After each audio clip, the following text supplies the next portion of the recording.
tu alafu nizungumze haraka haraka. Njoroge Mushiri, karibu.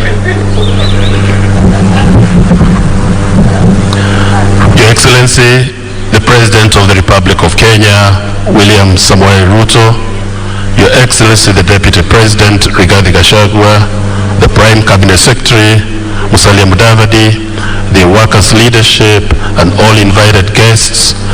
Your Excellency, mine very short, and is to appreciate you for finding time to come and be with us as we celebrate this Labor Day. The workers' movement is an important movement, and is a movement that helps us in the production and the transformation of our country.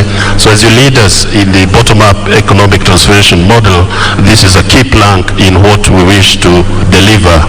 We are happy that you associate with us. I'd also like to appreciate the workers, all the workers, and in particular the workers of Nairobi City County, because they work under very difficult conditions, and every day they do their best to deliver for us in the city, the capital city, and for that we thank you. Asanteni sana. Thank you. Asante sana DG. Your Excellency, it's a distinct pleasure and honor, both as the Governor of Nairobi and also as the Chair of the Committee of Labor in the Council of Governors, to welcome you to your first Labor Day celebrations as the President of the Republic of Kenya. Karibu sana, Your Excellency.